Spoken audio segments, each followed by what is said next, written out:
On parle beaucoup de parrainage, mais concrètement, ça veut dire quoi? Vous passez probablement le plus clair de votre temps à régler des problèmes techniques dans votre équipe. Vous avez déjà un agenda bien chargé et des résultats à livrer.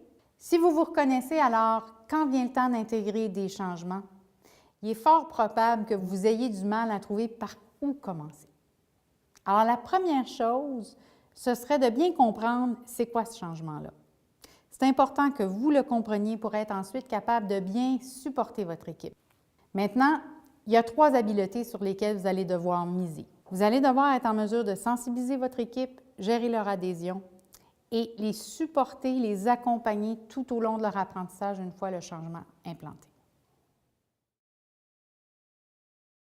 Sensibiliser votre équipe sur pourquoi on change, vers quoi on change, comment ça va les toucher. Ça semble banal? Pourtant, la majorité des gestionnaires ont de la difficulté à exprimer ces messages-là à leurs employés. Pourquoi? Tout simplement parce que souvent, on n'a pas pris la peine de leur expliquer. Alors, gênez-vous pas, allez poser des questions à votre équipe de gestion. C'est votre responsabilité de vous assurer que la communication du changement à votre équipe soit faite et de façon efficace. Ça implique aussi que vous allez devoir livrer une grande partie des messages. Donc, il va être important que vous vous assuriez de bien comprendre les messages que vous devez transmettre. J'ai été appelée en renfort dans une usine qui venait d'implanter Lean Manufacturing.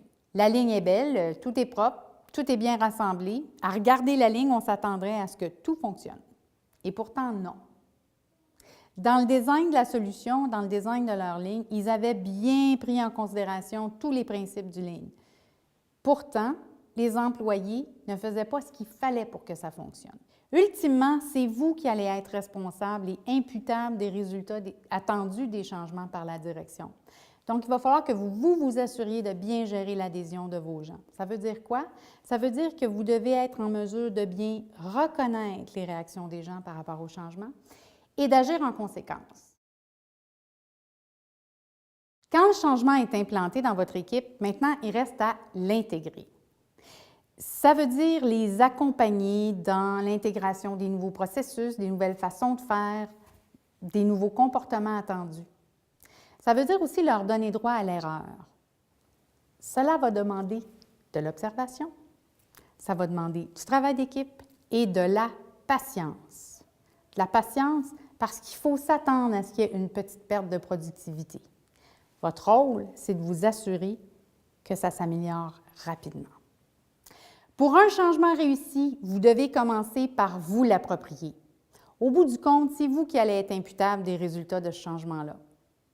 Donc, c'est important que vous le compreniez et si vous ne le comprenez pas, si ce n'est pas clair, n'hésitez surtout pas à aller questionner votre direction. Après tout, si vous ne comprenez pas, comment allez-vous pouvoir soutenir votre équipe dans l'adoption du changement? Je suis Manon Champagne, présidente et cofondatrice de A+ Transition.